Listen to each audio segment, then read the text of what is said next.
Yes, good evening. Thanks for joining our lecture today, IRENA Bonn University lecture on renewable energy project facilitation.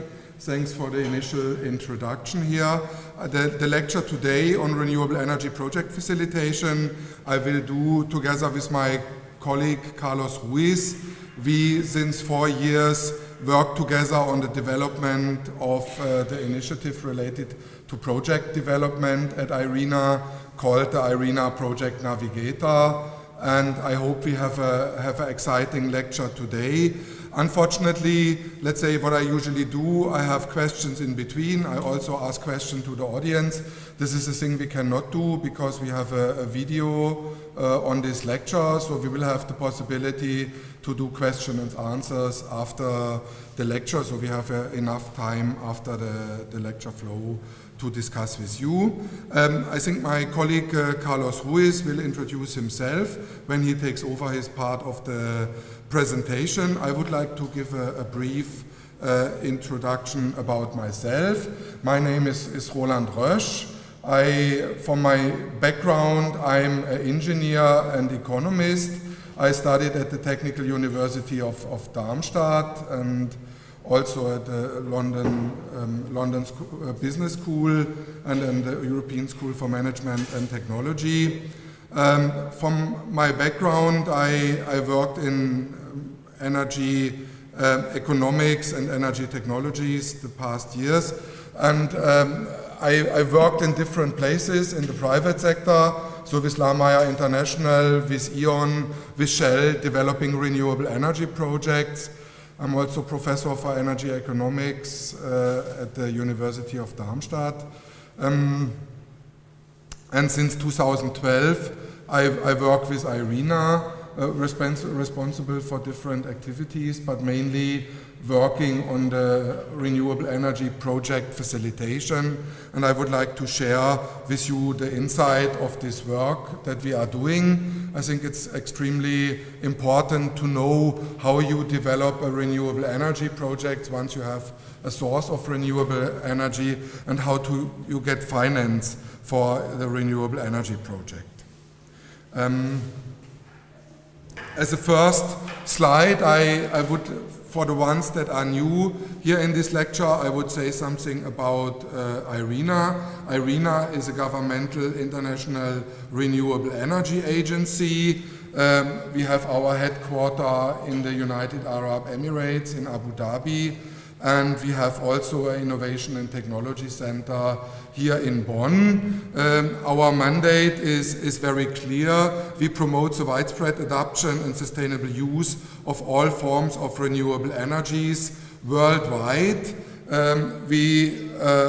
Our objective is to serve as a network hub and an advisory resource and the authoritative unified global voice for renewable energies, to speak and to defend and to advocate for renewable energies everywhere where it is needed in the world.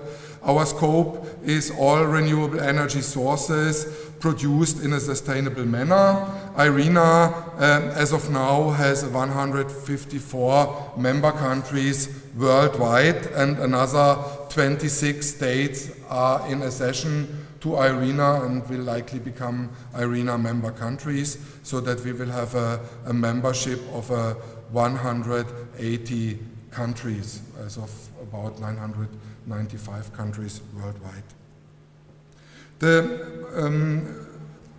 The lecture today is structured in a way that I will be speaking in general about the case of renewable energies.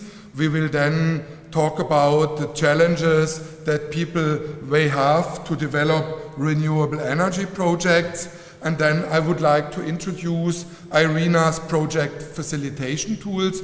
Apart from the IRENA Project Navigator, there are many other tools that IRENA provides to member countries and project developers and financiers globally, and I would like to explain briefly each of these tools. Then my colleague Carlos Ruiz will take over, and he will speak about the project development process and the guidelines we have in the IRENA Project Navigator in showing some samples how renewable energy projects can be developed. And then finally we will go into the examples and the case studies.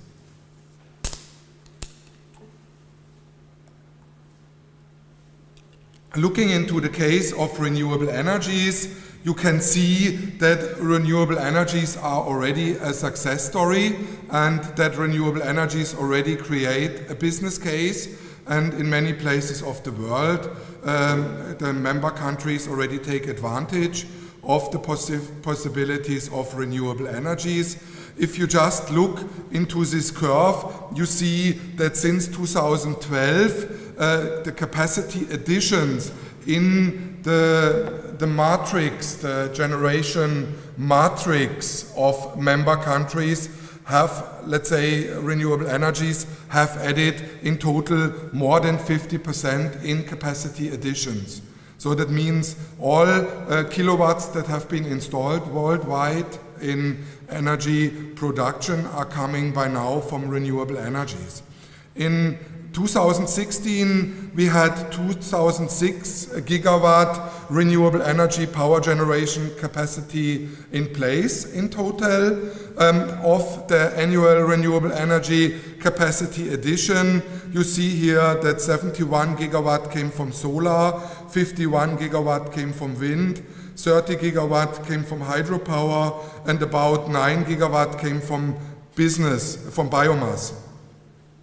Around 25% renewable power generation share worldwide is what we have. If you look at the renewable power generation share worldwide, so you have 25% coming from renewable energies. And this rate is growing by about 0.7% per year, which kind of creates exponential increasing capacity of renewable energies worldwide. If you look at the cost, you have also an exponential curve, and you see that we expect that the costs between 2015 and 2025, in this case here of utility scale solar PV, will fall by 57% from 2015 to 2025. And if you look what happened the last 4 years, you will observe that the costs already in the last 4 years have fallen more than 50% for solar PV.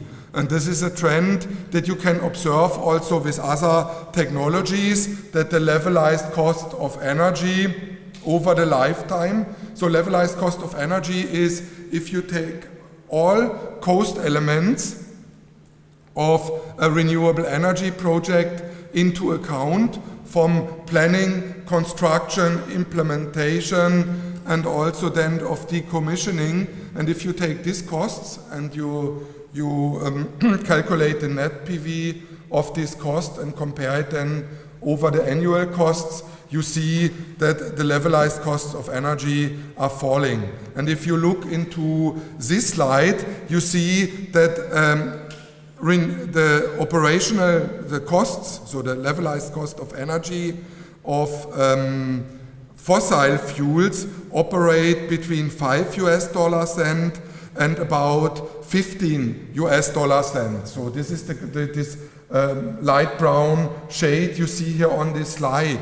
And this is the competitive angle of fossil fuel operated power plants. And if you look now into the cost estimations of projects that have been implemented in 2010 and in 2016 and compare this with the operational costs of fossil fuels, you see that the biomass projects are already competitive to fossil fuels. You see that geothermal renewable power plants are already competitive. Also the hydropower plants operate in the competitive area, bandwidth of fossil fuels. With solar photovoltaic, we entered in the time from 2010 to 2016 in the competitive area of the fossil fuels. In solar thermal, we are still higher as and more expensive as fossil fuels, but in offshore wind and onshore wind, we are competitive. So that means there is a business case for renewable energies, and most of the renewable energies are fully competitive and create a competitive case against the operation and production of electricity with fossil fuels. This is a positive message, and in many countries of the world, people take advantage of this positive business case. If you look here into the cost reduction potential, here not looking into the levelized cost of energy, here, let's say, looking into a comparison of the full capacity costs, you can see in this example that a kilowatt of solar PV had a cost of $3,915 per kilowatt installed. And if you do it now in 2016, or basically last year, you see the costs are at $2,135 US dollar per kilowatt installed. And that comes back to the figure I mentioned before. This shows a decline in the capacity costs of solar PV, of utility scale solar PV panels, as of 40% decline. So this is amazing. It's an amazing cost reduction. So the challenges of renewable energy project development, just getting back to what I said earlier, if you look that there is already a business case, we know that renewable energy resources available worldwide. There are many opportunities to harvest wind resources, solar resources, hydropower resources, geothermal resources, biomass resources, and many others. In many places of the world, you have these resources available. IRENA member countries understand that in their countries the renewable energy resources available.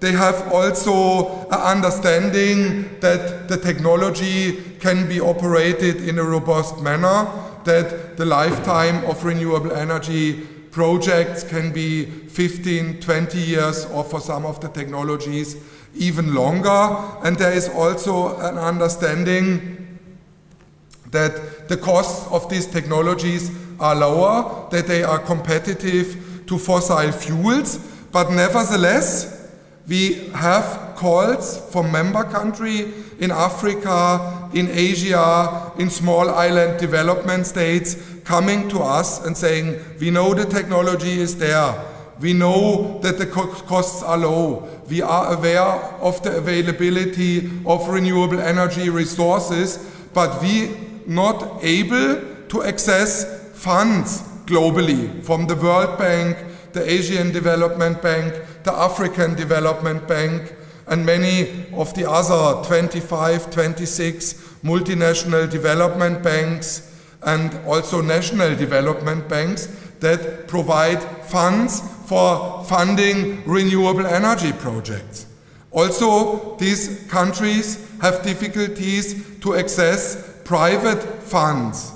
A lot of equity funds, also funds that provide loans for renewable energy, and also the private banks that provide loans for renewable energy funding cannot be successfully accessed.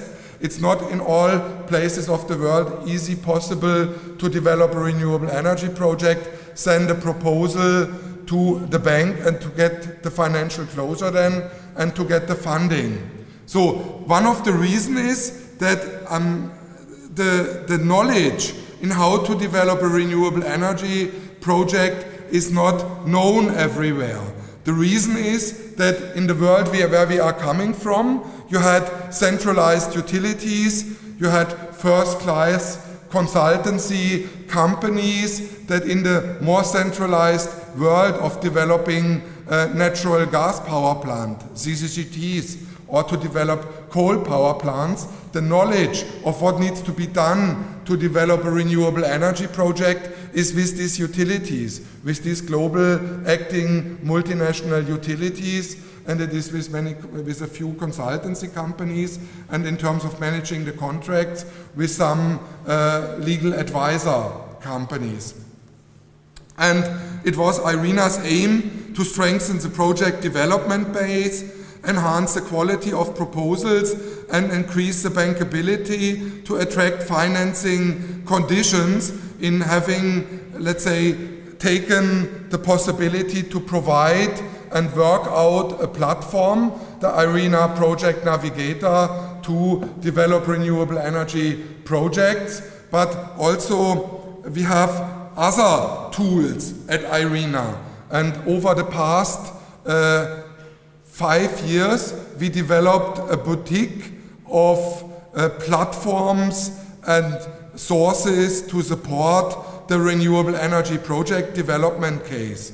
About 6 years ago, IRENA developed the Global Atlas. The Global Atlas is a platform that provides preliminary information that can be used to assess the existing resource, the solar radiation, wind speed, but also the biomass potential, and some information about resource availability for geothermal projects that can help you to make a first estimation about the availability of the renewable energy source. You find this platform under www.irena.org/Global Atlas, and all the other platforms like the Project Navigator, the Sustainable Energy Marketplace, and the ADFD, and also IRENA Resource, also a very important source of informing yourself about renewable energies, are available under this platform I mentioned, irena.org, where you find it. And in 2013, we started to develop the IRENA Project Navigator. This is the platform I would like to introduce a little bit more in detail today, which helps you to develop a renewable energy project from the initial idea over the resource assessment to the preparation of all the documentation and the contracts you need to close a renewable energy project, and getting then to financial closing and to get it financed by a multinational national development bank or by a private bank. I also will speak in this lecture briefly about the Sustainable Energy Marketplace. Sustainable Energy Marketplace is a matchmaking platform to connect project developers and project owners with funding on this marketplace. And then last but not least, we have the IRENA Abu Dhabi Fund for Development. The Abu Dhabi Fund for Development is a cooperation between the International Renewable Energy Agency and the United Arab Emirates that provide about $50 million per year for co-financing renewable energy projects in some places of the world where the risk portfolio, or at least the way the risk appears in certain country are supported, and where IRENA ADFD supports the financing and co-financing of renewable energy projects. The Global Atlas I already mentioned. You find it under irena.org/Global Atlas. The Global Atlas for Renewable Energies provides all kind of information about renewable energy resources. It has been used very well. Lots of people use it to get first information about existing renewable energy resources worldwide. We use the data we have available in the Global Atlas in many other initiatives. For example, in the African context, we combined the GIS data, so the Global Information System data we have in the Global Atlas, and we combine it with additional GIS data in terms of grid availability, possibilities in, let's say, finding a good balance between the supply and the demand of renewable energy projects at certain locations. And if you combine these global data of resource availability with other GIS data, you can do what we call zoning work to identify areas which have excellent conditions to develop and to look into the development of renewable energy projects. And this is for the government of our member countries very valuable work to identify sites that can be developed further and where a renewable energy project of whatever resource can be well developed by using the Global Atlas and the zoning work we are doing. We also assist in member countries. Very often in many places of the world, the sector, the energy sector and the utilities are not privatized, and we very often, if a member country wants to develop a renewable energy project, we help them with the Global Atlas to do site appraisals where we can give advice of, let's say, where are good places, or we can check an appraisal on resource availability done by a member country where we kind of inform and make an appraisal of how good a certain site is for renewable energy project development. One second. So. The Sustainable Energy Marketplace is a virtual marketplace for renewable energy project matchmaking. It increases the visibility of renewable energy and energy efficiency projects. So in the Sustainable Energy Marketplace, we have also a platform to provide financing for energy efficiency projects. It gives the opportunity for project developers that have an initial idea and have developed a renewable energy project, a possibility to showcase this project to interested financiers that can pick up this project from the Sustainable Energy Marketplace, so that there is a matchmake between the project developer, the project owner, its project proposal, and financing institution. It promotes the project initiation and the development. It supports building a pipeline of investor-ready projects. So developing a pipeline of investor-ready projects is a key thing that IRENA tries to provide, because you have to understand there is actually not a lack of money.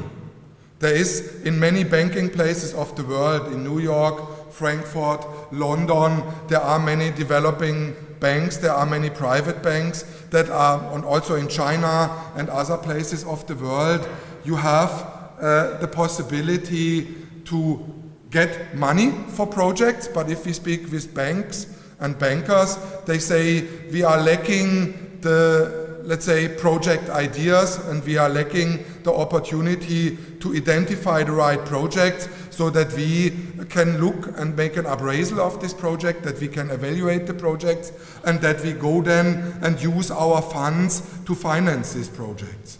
And the IRENA Sustainable Energy Marketplace tries to help also the financiers to identify potential investment opportunities to boost investment into renewable energies, and also to mobilize public and private financing for renewable energies.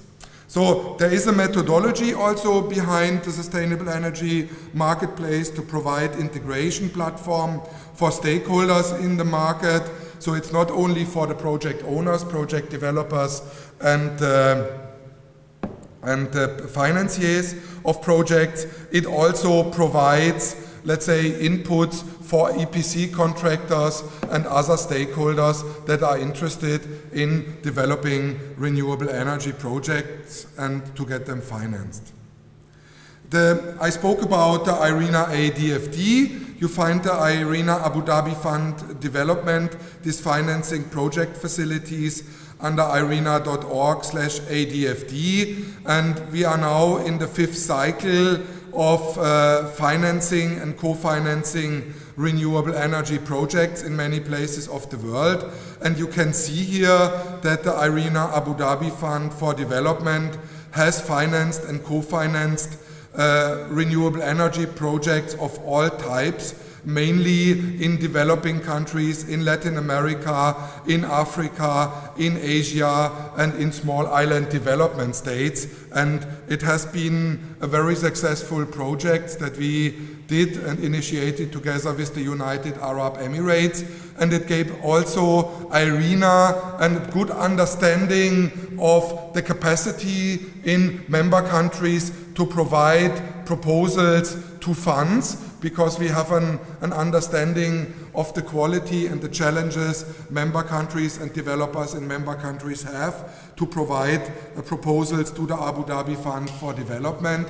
And we use this knowledge to improve our tools, our project facilitation boutique, to continuously improve these tools to make sure member countries have better access to project financing, and they have the right information and the right tools on our platform to access financing in the Abu Dhabi Fund for Development, but also in other worldwide known funds for renewable energy projects, as I explained and mentioned earlier, to be mentioned here as an example, the World Bank, the Asian Development Bank, the Asian Infrastructure Investment Bank, and others.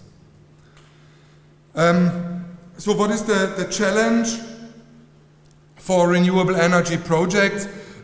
Failing to prove project bankability to funding institutions.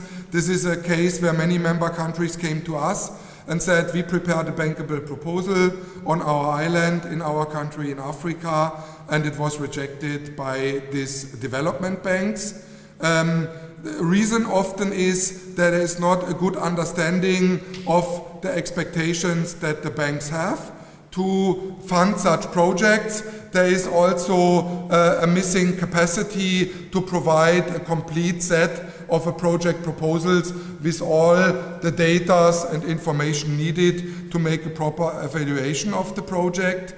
There are, let's say, very high project development costs related that people work over years on a project, spend a lot of money into, let's say, contracts, preparation from lawyers, going into the preparation of a project, and then at the end of the day, the project fails and is not funded. This covers a lot of resources, and we clearly want to create a case where more people have the possibility to develop renewable energy projects successfully by providing the knowledge in how to develop a renewable energy project. Our objective with the IRENA Project Navigator is to increase the bankability of projects by strengthening the project development base, enhancing the quality of project proposal, and reducing the costs and mitigating risks through proper planning and efficient use of funds, and also facilitating effective implementation. So to make sure right from the beginning of a project that this project can be successfully implemented and operates over the lifetime of the project properly, which is basically creating the sustainable energy finance case, that you make sure that over the lifetime a project can be properly functionable, that it can be operated over its lifetime. This makes the project also more attractive for investors.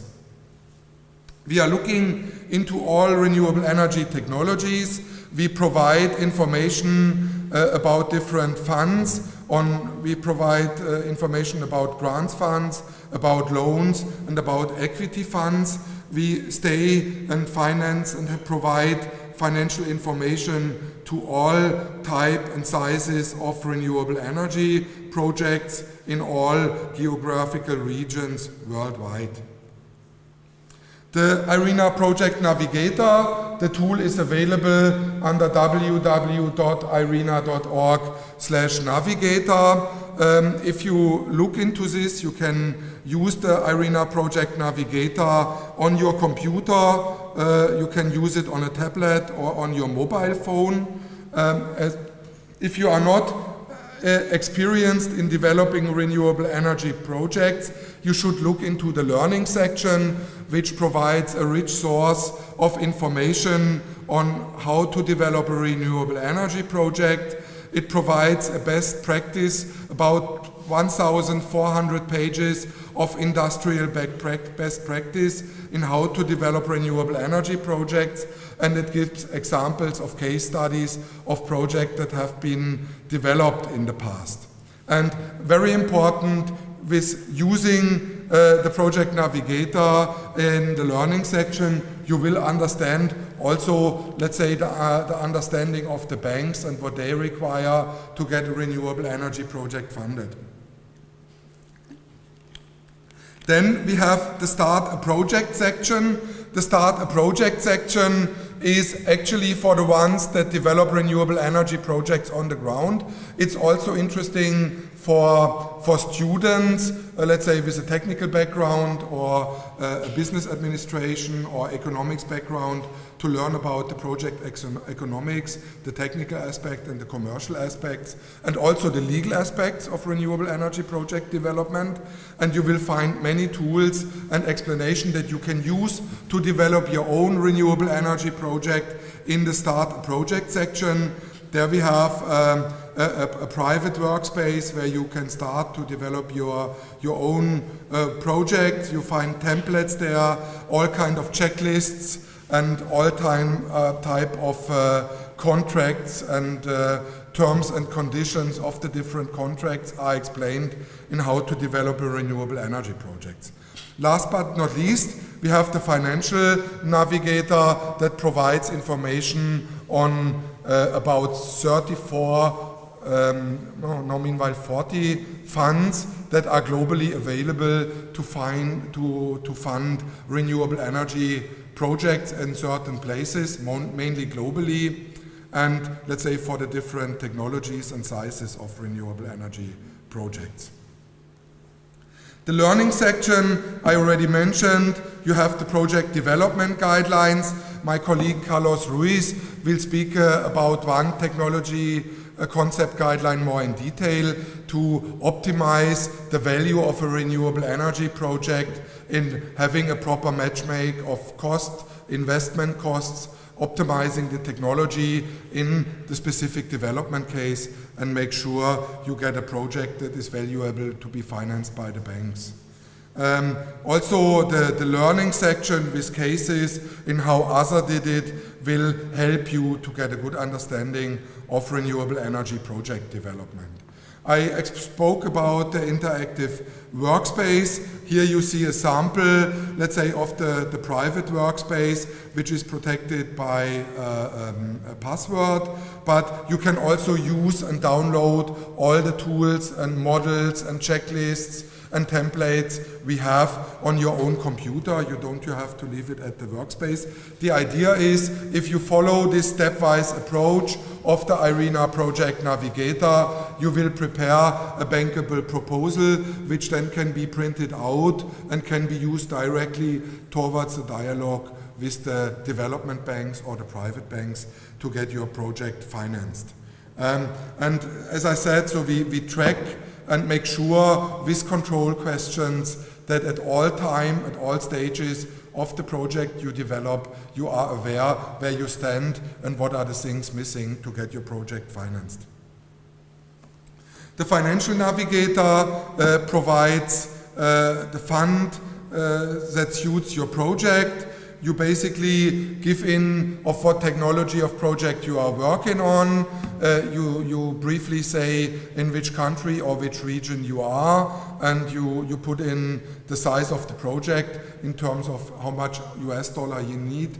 You get your project financed, and then you get a rich source of information and many details about the existing funds, the project managers in the banks, and the information you have to provide to the bank to get your renewable energy project financed. Just to speak about the impact we had with the IRENA Project Navigator. It is a platform. It does require a very brief and very easy registration. You just have to put your email address, and you have to say if you are a student, a project developer, or if you come from a finance institution, and then you are registered on the platform, and then you have, let's say for free, without any charges from IRENA, all the information available to develop a renewable energy project. And due to this registration, we have a knowledge of who is using the IRENA Project Navigator, where it is used, and what is the reason of using it. And that's why we know we have at the moment 4,500 users in 190 countries using the IRENA Project Navigator. We have at the platform at the moment 1,300 project setups. That means there are 1,300 renewable energy projects in preparation on this platform that will find its way to financing. So in making the case of renewable energy is in many places already a successful business model. Now providing to the resources, the competitiveness, the low cost of renewable energies, the business case in supporting people worldwide in 190 countries to develop renewable energy projects is a big success and brings more renewable energy projects worldwide on stream, and we will support the implementation through these IRENA project facilitation tools.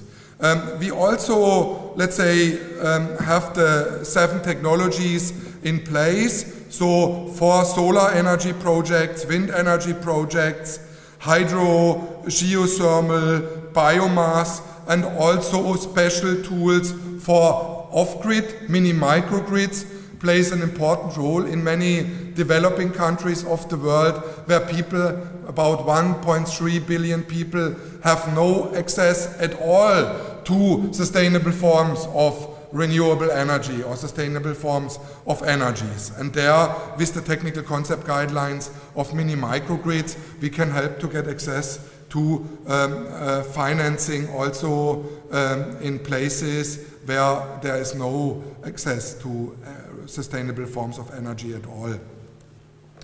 Also, IRENA trained in workshops in many places of the world people already, and we reached through webinars about 3,000 people that listen to our specific specific project development webinars for different technology concept guidelines. So we had this year webinars for geothermal, biomass, solar, and we will have very soon one on rooftop solar in different languages. So we do these webinars in English, and we did now in French, and we will do some webinars also in Spanish. So I spoke about the availability, about this technology concept guidelines. We have in this technology concept guidelines, this is an example here for the pre-development phase of the different toolkits you have here. And let's say you can access directly these technology concept guidelines. You can, with the guiding questions you receive, You can have an orientation where you stand with your own project that you have started to develop, or which you have started maybe even 2 years ago to develop, and then you find the tools here. You can click in the platform on these tools that we provide, and then you can use the tools to prepare your own project. For the ones, let's say also for students especially, such a platform, which is a technical concept guideline on the IRENA Project Navigator platform, is prepared in a way that it serves the people in the field, so that if somebody has a certain question, he can use the platform with not reading a big manual, so providing support in the field to develop a renewable energy project. But some people, for example students, but also people working in the regulatory environment to provide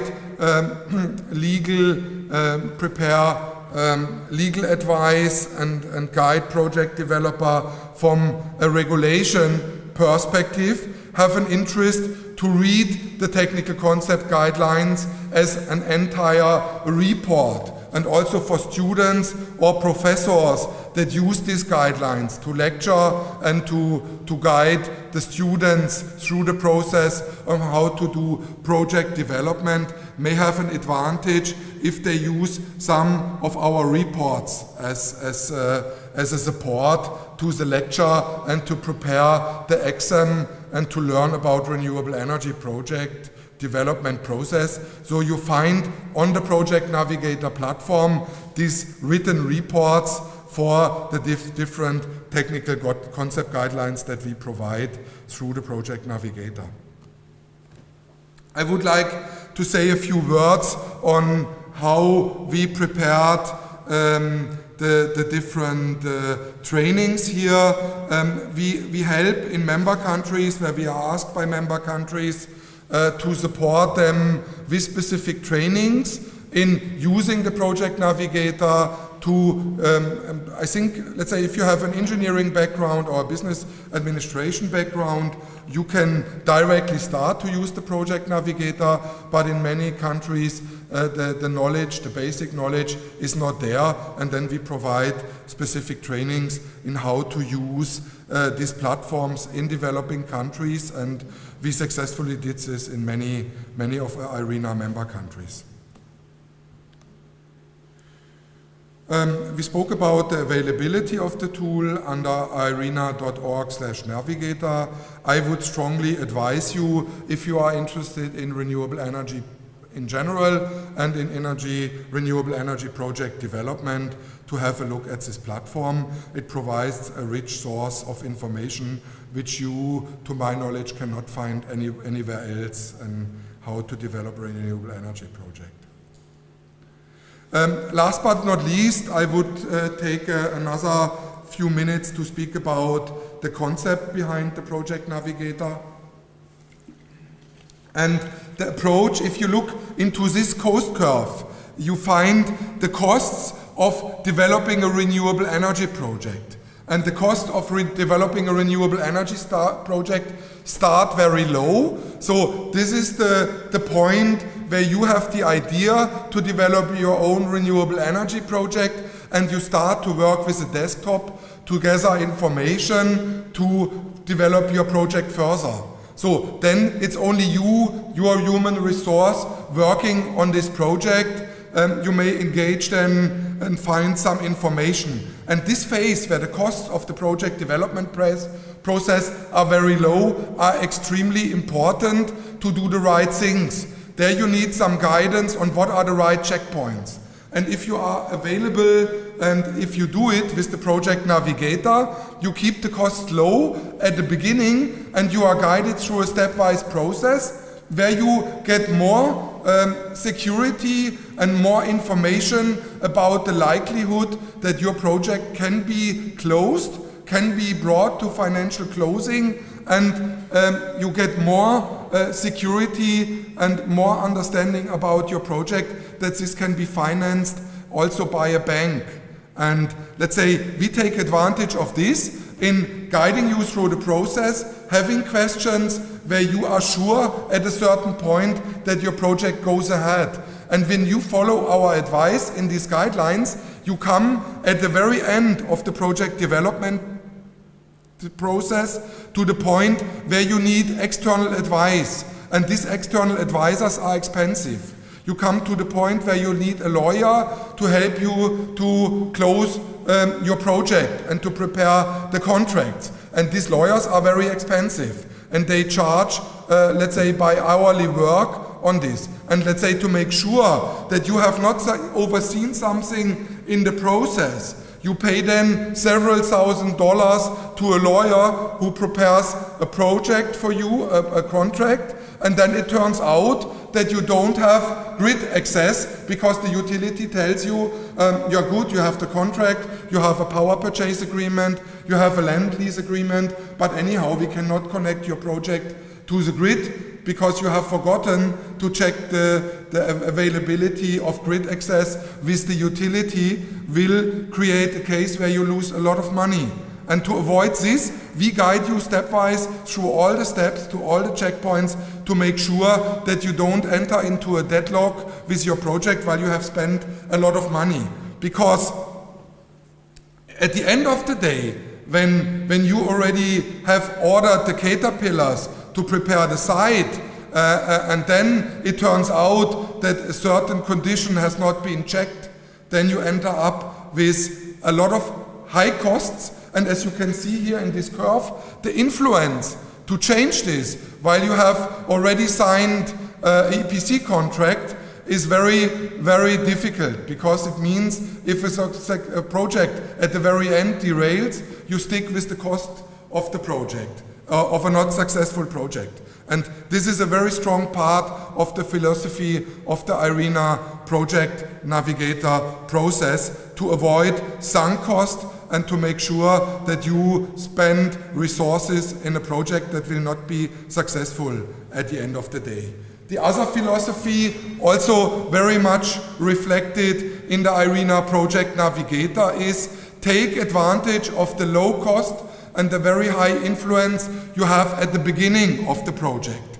If you do the right things at the beginning of the project, you make sure that you come up of the higher blue curve. So the value creation of your project comes on track in the first early steps of the project development, to stay then on a very high and stable platform in, let's say, making sure that you have a successful implementation of this project.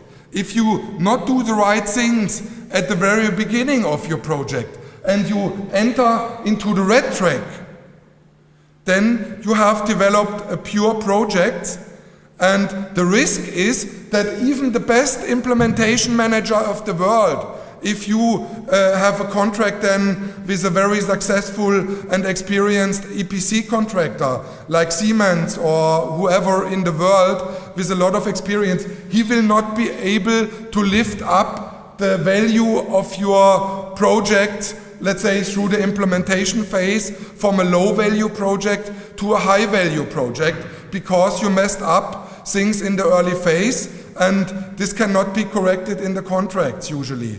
And then the best technology, the best technical implementation of this project will not help you to come to the high value creation. This is up to you, and that needs to be done in the early steps of the project.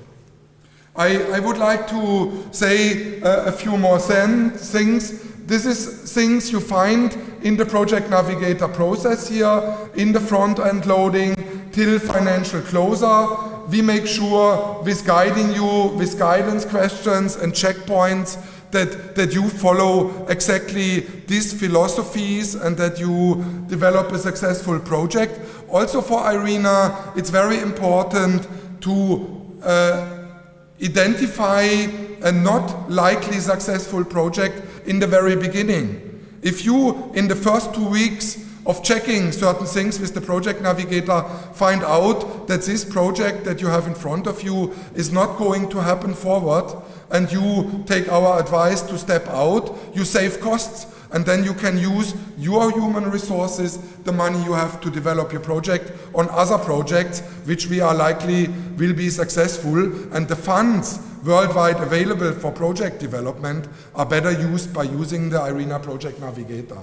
Also, we challenge you to not start with one project only, because you have heritage a site from your grandfather where you don't know what to do with it, and then to put all your development efforts on this site. We challenge you with the Project Navigator to create alternatives, to look in different sites, to look into different technologies, and to look into different opportunities, to make then a selection of the best option you have, and to enter then into a successful track of renewable energy project development. There is much more to say about renewable energy project development and the process in the IRENA Project Navigator. Check it out, look on the platform under www.irena.org. All the knowledge is there available, and also we at IRENA, we are available to support you with our knowledge. I would like to hand over now to my colleague, Carlos Ruiz, who will show you more details about the IRENA Project Navigator. Thanks.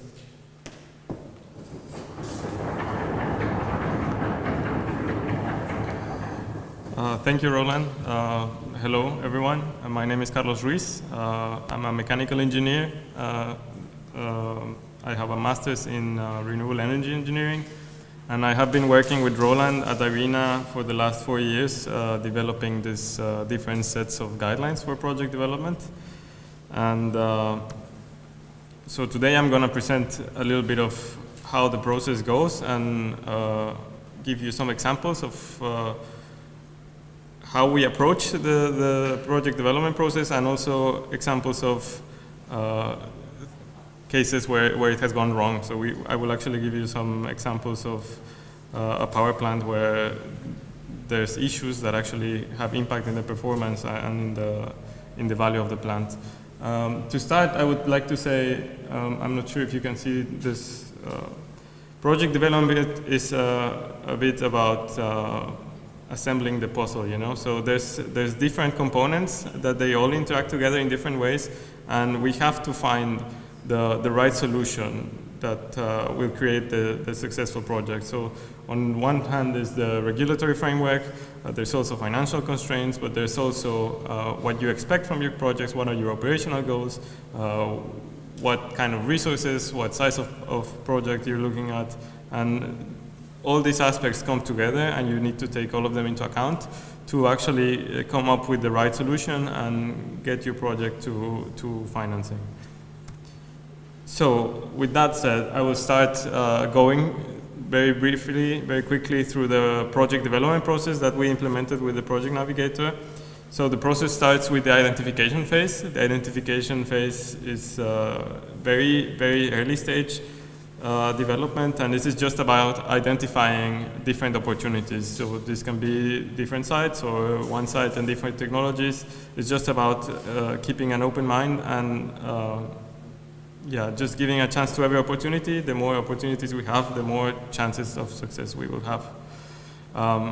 Once we have identified a set of opportunities, we go through the screening phase, and here the objective is to discard the options that are immediately not feasible. So this can be for different reasons. It could be that the regulatory framework in the country will not allow a project to be developed, that they will not allow for independent power producers, or maybe the land that you're looking at is not for sale, or maybe an interconnection is not possible. There's no qualified supplier for the components. There can be a lot of reasons, but the idea is to identify these showstoppers, which are very easily identifiable from the very early stage, and get rid of all these options that are, like, you can tell from an early stage and from very early on, and without much effort, that these options are just not good. If you realize at the end, like Roland said, with this interconnection issue, then it will be a very costly mistake. The third stage is the assessment phase. So with the remaining options, we try to put a value on them. So we do different types of analysis. I would say at this stage, sort of high level. So you can go with satellite data. You can in the platform, for example, we have different evaluation matrices which don't require a lot of information. It's just a matter of getting a feel, an idea of which project is better than the other. And after you do this assessment on different levels, you can come with you go to the selection phase and you choose the opportunities that are actually more promising than the others. If you didn't find a good solution, then it would be time to go back to the identification. And the way we handle this in the Navigator is we have sets of control questions for the different technologies, just to try to keep tabs and to make sure that nothing is overlooked and to make sure that everything's under control. What we call late stage project development phase, it's divided in pre-development and development. So pre-development is when you start the preparations for a detailed design of the power plant. So you already made sure that the project is reasonably feasible, and now it's time to actually invest more time and invest more resources into developing this project. So you go into detailed design, looking at different technologies, looking at the operation and site constraints. It's time to get estimates of costs and the technical specification sheets for the different components. And of course, it's very important to model the performance of any project based on the most accurate data available. Once you have this, it's time to go into the development, and with the development phase, what we mean is it's time to actually get things into paper, basically, and start to get the contracts into place. Also get a good financial model, and just get ready to go with the bank and get your project financed. This is probably the most important phase, because this will make or break your project. And all these contracts and warranties and etc., this is what the bank will take to judge the bankability of your project. Once you go with the bank and you get a positive answer from the bank saying that they will give you the money, it's time to go into the implementation of the project and the operation of the project. So in terms of this part of the whole process, the Navigator is not really meant to be used during these parts of the process. What we do is we try to cover all the aspects related to these phases that you need to tackle during the development phases. So the Navigator is supposed to be used until you prepare the project proposal for the bank. And in this sense, it's important to take into account all the important aspects related to construction, to the operation, and even the decommissioning. In terms of the construction, it's always good to ensure that everything is completed on time and on budget. Delays have a large impact on the value of a project, and we will see an example later. Ensure that you have appropriate testing and commissioning procedures. Also ensure that you have a decent monitoring plan for the operation of the power plant, and to ensure that the performance is what it's supposed to be. And then, of course, decommissioning, it's also very important, and it's often overlooked. And it's very important because there's value in the decommissioning. So many parts can actually be reused, recycled, and there's value on many of the components. And it's also important, for example, in types of projects like geothermal projects, to leave the site in the conditions that it was before we got to the site. with the Project Navigator, we try to give to provide the developers with the main bankability requirements. And for example, this is a summary of what we think are the most important points in terms of bankability for a mini-grid project. So the most important thing is to have revenue certainty, and the way to get revenue certainty is by signing a contract with an off-taker that will take the electricity you produce for a long term. So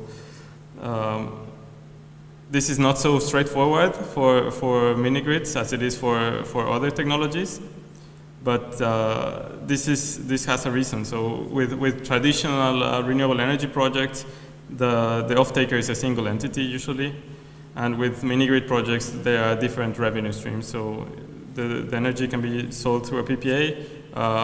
There can also be some income made from demand charge management, for providing reliability services, for supporting the distribution system, and from participating in the wholesale market. The other important thing is to have conservative estimates in our financial model, so to make sure that the expenses are realistic and to make sure that the revenues are not overestimated. Probably one of the most important parts of in terms of bankability is having all the warranties and guarantees in place. So if there are no warranties, there is absolutely no way that a bank will look at your project. And of course, it's also important to have someone verify our information. So you cannot just go to a bank and say, oh, I say this is a great project, because they will not believe this. And actually, they will check on their own. They will check your assumptions, and they will run their own simulations, and they will come with an answer. In the Project Navigator platform, as Roland mentioned, we have different sets of tools. In this case, you can see screenshots of an evaluation matrix for utility scale PV plants. Sorry. And in this is what I was mentioning before during the assessment phase. So this is a pretty easy way of finding out if a project has what it takes or not, without having to invest much time or without having a requirement for extremely detailed data. So in this case, we assess land characteristics, issues related to infrastructure, social and environmental impacts, and also, of course, weather-related information. All of this information, it's relatively easily available, and it's a good way to know at an early stage what your project or how your project is looking, and just to get a feel of how feasible it is. We also have different financial models for all of our technologies. It's important to have this, and the objective of this is not to provide the developer with a financial model ready to take to the bank, because this is not the type of financial model. This is a simpler approach to a financial model, and it's also quite general, because we want to make it as applicable as possible for as wide an audience as possible. But with the financial model, the developers can understand the relationship between the performance and the returns of the project, and it's also good if you have different options to compare, at least at this level, to see which one is performing better. The financial models provide different metrics and have different inputs depending on which technology you're looking at, but they're all freely available on the platform, and of course we invite you to have a look at them. Other tools that we provide, for example, are risk assessment matrices. This one is taken from our geothermal guidelines, for example, and it's just an easy way of looking at the different risks that you have, the risk rating that you give them, analyze and check what mitigation measures you have in line for this,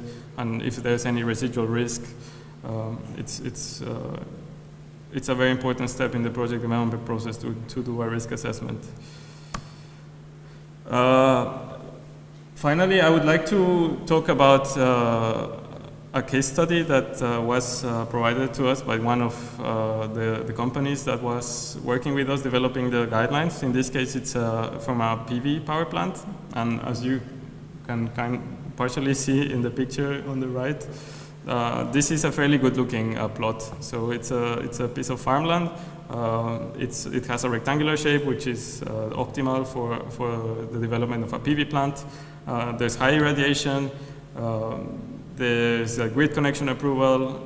The grid can be connected right there, so there's no need to invest in additional power lines. The site is accessible. There are roads close by, and there are no large obstacles like trees or large buildings.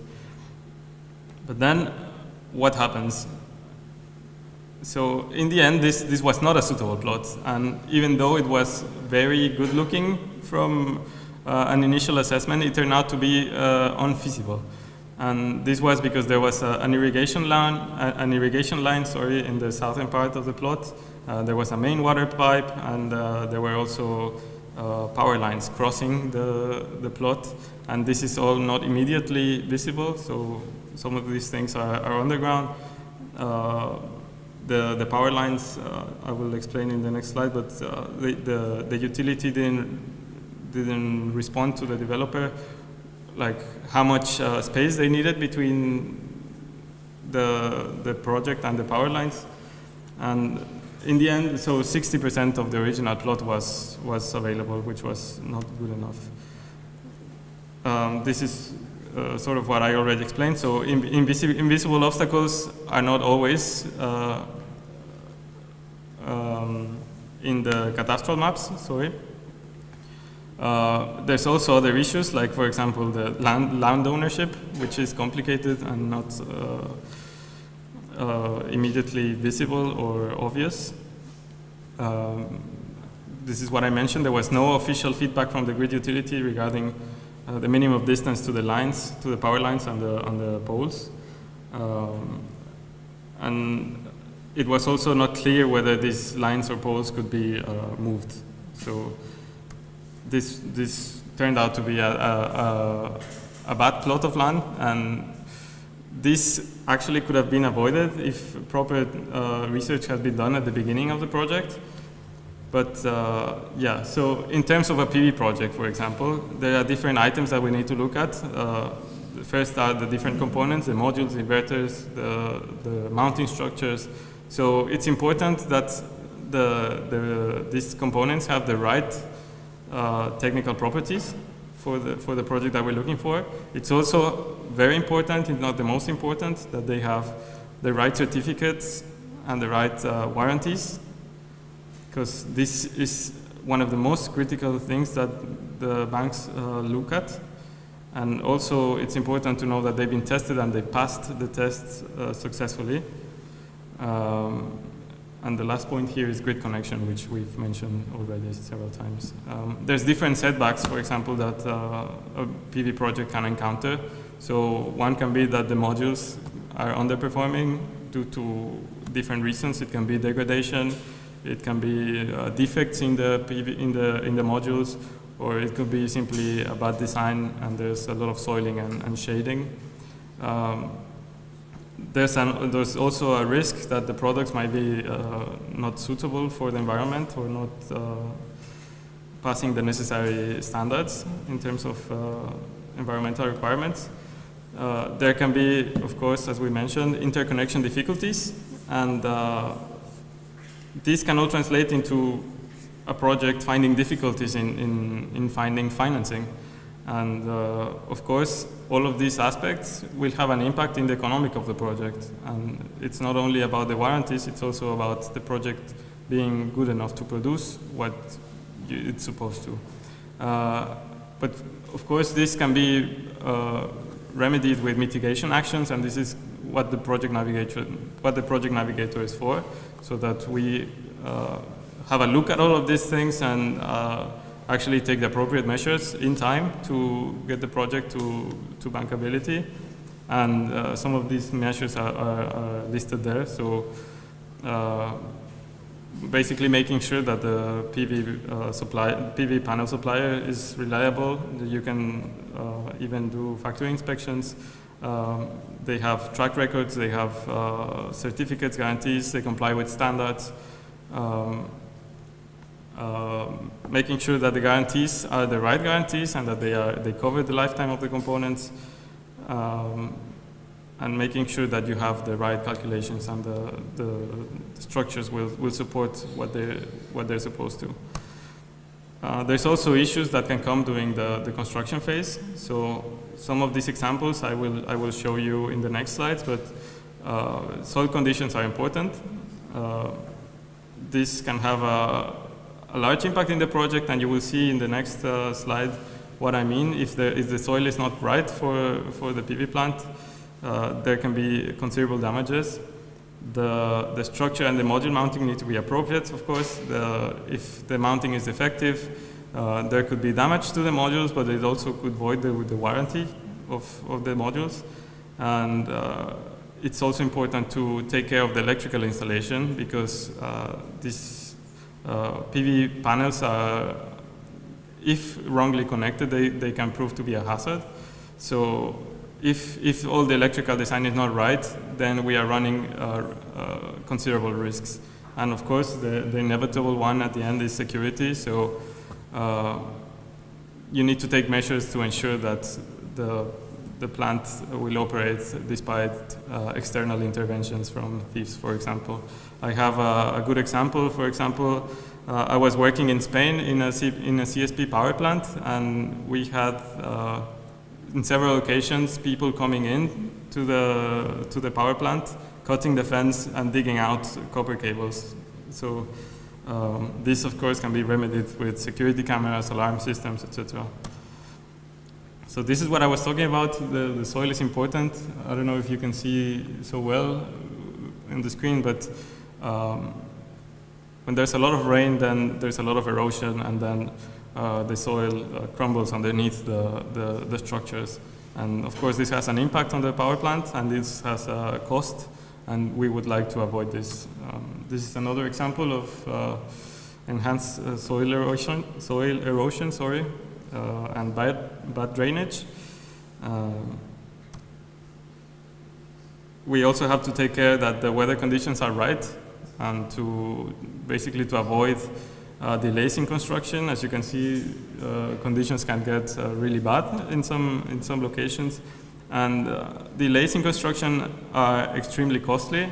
So at this point, we already have, or the developer already has, obtained money from the bank to start with the construction, and the interests are accumulating, and you are still not producing electricity, so you still don't have a revenue, and these delays accumulate. So other issues come with the mounting structures. So improper mounting, or just using the wrong elements to mount the PV panels. So I don't know if you can see that, but the steel profiles there are damaged and crooked, and this obviously has an impact on the performance of the power plant.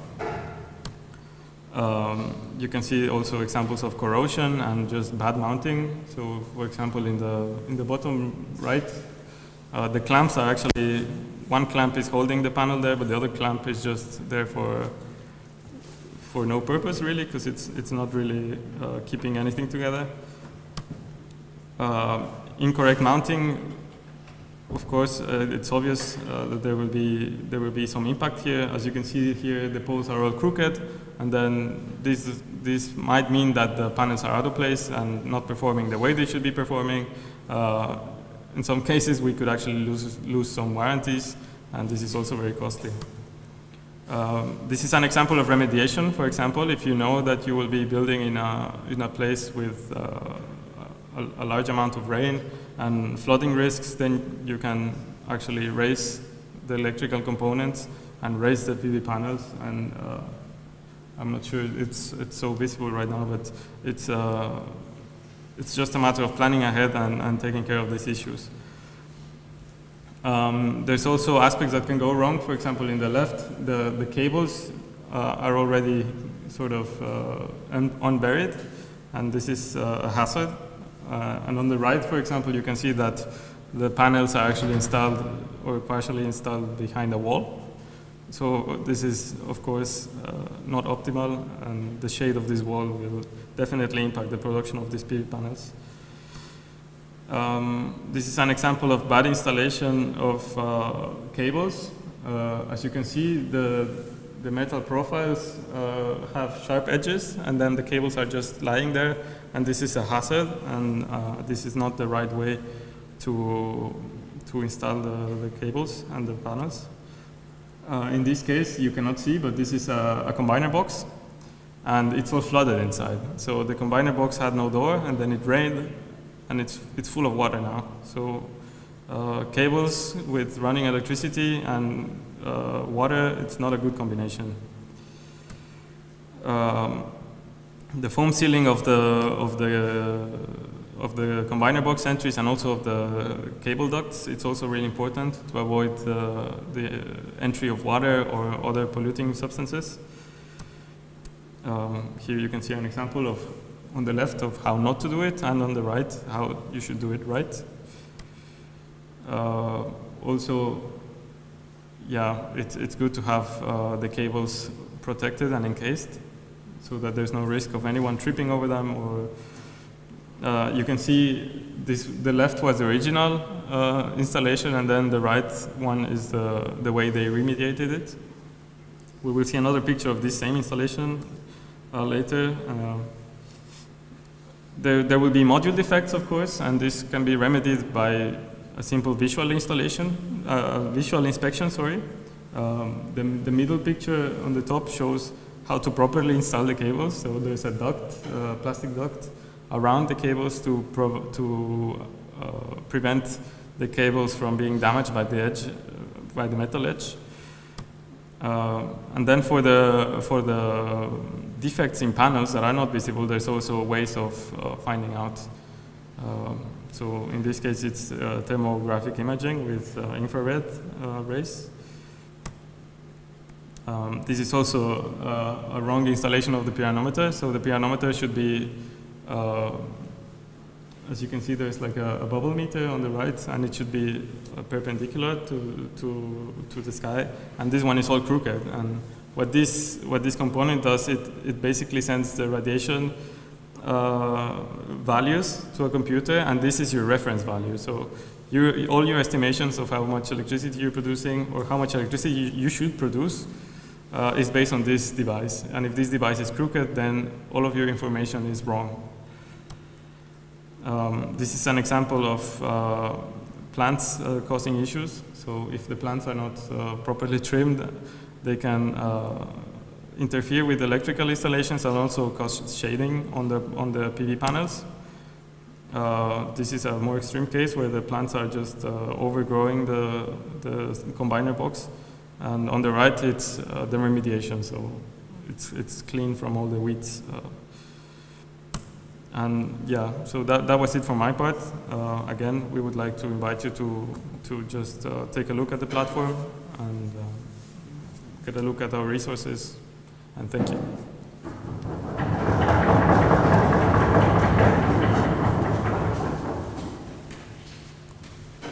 So, any questions? My name is Jiling. I'm from Ruiz Energy. So our company is a solar technology company, and we do projects worldwide. And actually, just now you mentioned about bankable projects, and one of the most important features of bankable projects is stable revenue stream. And actually, we have a real-life problem because we have a 114 megawatt projects in Mexico, and we want to get it financed by financial institutions.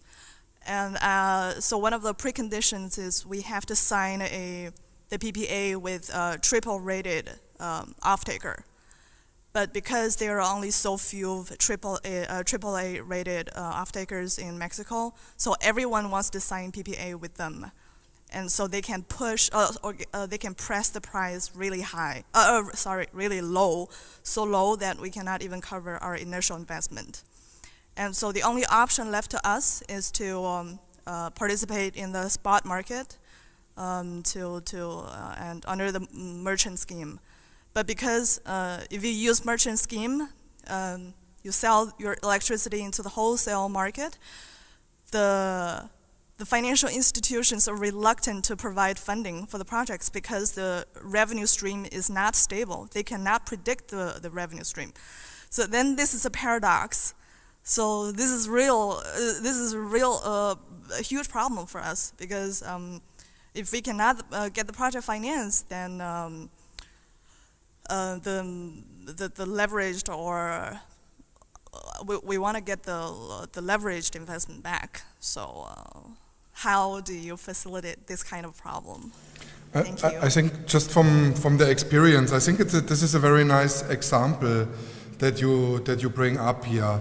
And let's say if you understand project development, also to understand project development from a bank perspective, at the end of the day, it's the value of the contracts you conclude, which is the value of the project.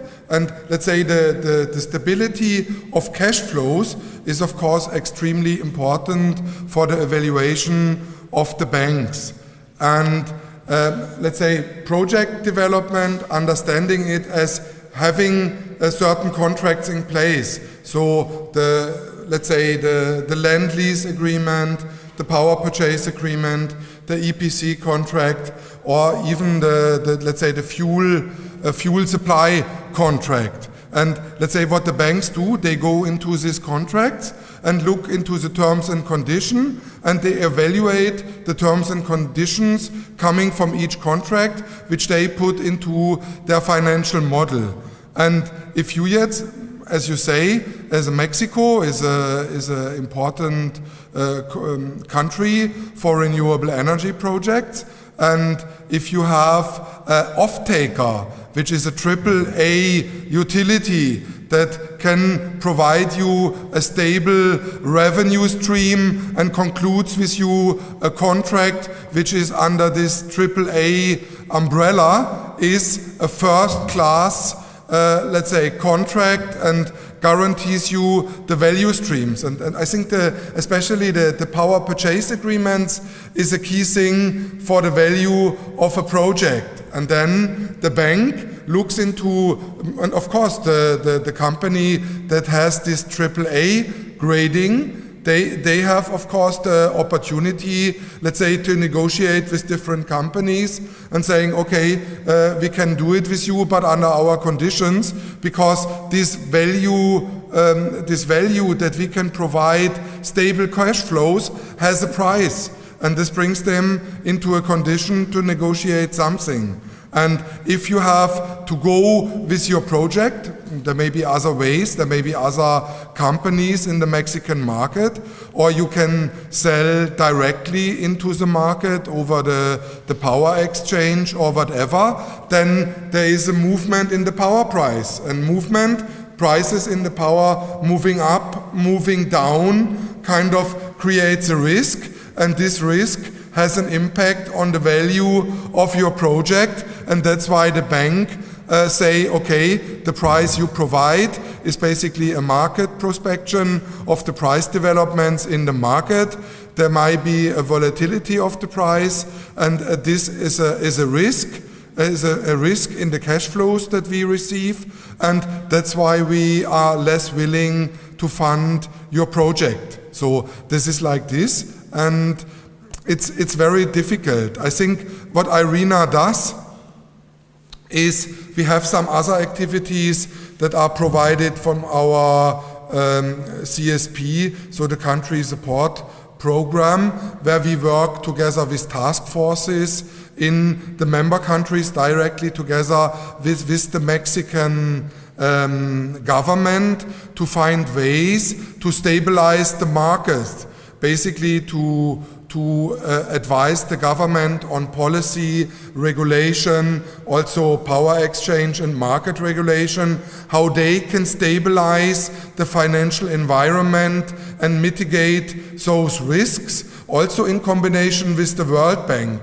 So other project I know about is the Renewable Energy Development Program in Renovar in Argentina, where the World Bank prepares and supports, let's say, basically a security umbrella of those price moves in giving disadvantage to the investor. And this is probably one possibility of how we could advise the Mexican government in securing the cash flows for the developers. It's a very excellent example you bring up, where there are different circumstances under which you develop a renewable energy project, which have impact directly on the cash flows in the project, and which has a direct impact on the availability of loans and financing of renewable energy projects. And there are different ways to manage it, and we try to manage it in advising policymakers in stabilizing and to help to stabilize the cash flows so that investments into renewable energy projects are more attractive. I think my colleague maybe say a few words on this because he is from Mexico and may know a few things. So. Thank you. I'm actually not so familiar with the Mexican market, but the conditions are what they are, basically. So if the off-taker is putting these conditions and someone is willing to put up with them, then yeah, they will go with these ones, right? But there are other options, I guess. Tenders, for example. The government is doing tenders, right? The government is also doing tenders, I believe. Oh yeah. So, the price is also variable. It's reasonable. Yeah. You saw the latest. Yeah. So the market was only recently liberalized, so there's still work to do on behalf of Mexico. Any other questions in the room?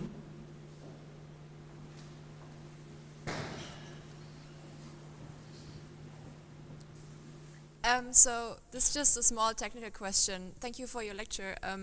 So the case study projects you were talking about, is that a project directly monitored by IRENA, or is that one of the projects that uses this tool on your website? No, the case projects that we provide are real cases that the teams of consultants that we worked on to make these guidelines, actually it's from their project, so it's real life cases from first-class industry, and yeah. So to do this, to prepare these different guidelines, we work with consultants, because it would be impossible for us to dominate all these different technologies and all the specificities, and we make sure that these consultants are world-class and they have experience in developing the type of technology projects that we are looking to cover in the guidelines, and they are the ones who suggest a specific case study. Once the project is realized, when one runs through your recommendations for the processing, what happens when the process is running? Are you, as IRENA, available for, let's say, further service or advice or recommendation? This is one question. The other question, it is a remarkable investment that you do for free. Which is your interest in terms of the return of the investment? Because the advice you grant, and considering the wideness in the markets, this is a very remarkable input. So which, from the project financer's view, which return of investment you expect? Second question. And third and finally, what about innovations? PV, geothermal, these are well-established technologies. What about innovative technologies? Are these also reflected in the process? Thank you. Yeah, so regarding the first question, we do not really intervene during the process, so we provide these tools for users to use on their own. We do not provide help to specific users, but if there are country requests, so official country requests from our member countries, then we can go in and collaborate with the country and improve their proposals. Then for the second question, which was about the business model of IRENA, so IRENA is not a company in itself, it's an intergovernmental body. So we are non-for-profit, and so we are funded by our member countries, and our member countries decide on our work program, and in this case our work program says that we work on project facilitation and on the Project Navigator and on providing these guidelines and basically decentralizing information on project development. And then the third question was, sorry? Innovations. Yeah, innovation. So our current coverage in terms of technology spans on utility scale PV, residential PV, solid biofuel production from woody biomass. We're starting to work on biogas now. We also have geothermal and mini grids, also small hydro. And what I mean to the point that I'm going to is that we are also continuously expanding this library of guidelines. So maybe I can say a few words, let's say, to the innovative aspects. You have to see that funding of banks is related to commercially developed technologies. And I think just since maybe 1 year or 2 years, the bank are prepared, for example, to finance offshore wind projects. I was, let's say, in my previous work at E.ON, we were involved in the development of offshore wind projects. And let's say in the early stages, let's say since 2 or 3 years ago, the banks clearly said, this is a technology under development. There are, let's say, uncertain circumstances and risks in the open sea, which kind of we cannot evaluate. And then those projects and technologies in development, the banks are very careful. So they consider this as a not proven commercial technology, and then the usual banks don't step into this to finance this. And what we do with the Project Navigator, we kind of, meanwhile also offshore wind is a proven technology, there is experience, and the bank meanwhile finance it. But let's say the approach of the Project Navigator as being an applicable project development tool, we focus on mature, commercialized technologies that are usually financed by banks and other financing institutions.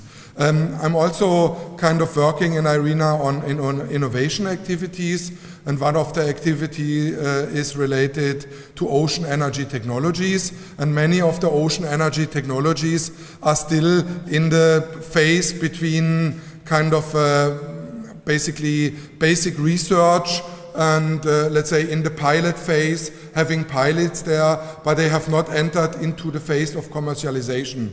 Only basically barrage, tidal energy is a commercially funded technology at the moment. So there are 2 projects, one in Korea and one in France. And all the other technologies are understood as being in the development or in the innovation pipeline, and no bank touches them to finance them. This is other way of financing it. There you would need to go to an equity fund or to a fund that basically provides entrepreneurial support in the hope to develop a mature technology that then takes off. No? So it's a different approach, but it's not commercial renewable energy project development. No? So it's a venture fund, no? Which is different. Regarding the expectations that IRENA has in terms of financing renewable energy projects. So in general, renewable energy projects and the expectations of the return on invest or the WACC and let's say the project expectations regarding a net present value of a project are somehow determined by the project owner, the developer, and also by the loan of the bank. And let's say in developing successfully a project, you have to be able to pay your loan back and to get your cost covered, so to have a positive net present value. And this positive net present value depend on a lot of factors. No? One factor we just discussed, how proven and how mature is this technology that you are able to get a positive net present value. So it needs to be a proven commercial technology. And then there is also an influence on the WACC, the weighted average cost of capital, which come from the country itself. And if the country is understood as a risky country, the expectations of such a WACC are much higher. And then at least the commercial bank say, if you do a project in whatever country, in a developing country with an unsecure, political, unstable environment, we want to have a higher interest rate for our loan. And you have to calculate this. And let's say that increases then also the expectations regarding the net present value. And of course, we as IRENA, as Carlos said, we don't set an internal rate of return or a WACC or a net present value. But our understanding is the bank wants to have, let's say, the money back. If it is a commercial bank, it will be a high interest rate in a risky country with a risky technology. If it is in the context of a concessional loan coming from the World Bank or any other multinational development bank, the interest rate will be lower, or it will even be a grant fund. So then the expectations are different. But even in the case of a grant fund, the bank has expectations regarding the sustainability, the social impact of a project, and you have to make sure that the project either pays the low interest rate back, so that would make it sustainable.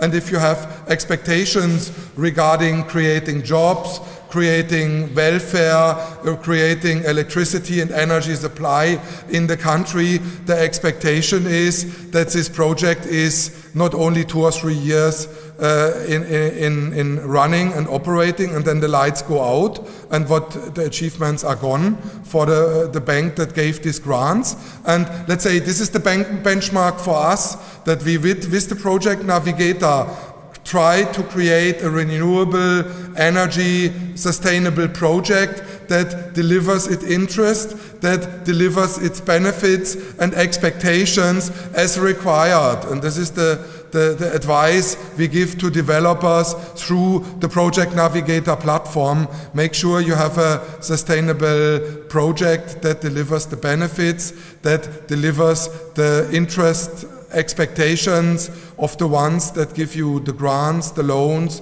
or the equity. And this is our benchmark and how we provide advice. Further questions? Yeah, then we are done. Thanks a lot for being here with us to have this lecture 2 days before Christmas. It was very nice in discussion with you, and yeah, we wish you good luck. Use the opportunities that IRENA offers. Check out our web platform www.irena.org, and then I wish you a Merry Christmas, a Happy New Year, and a very nice end of season vacation.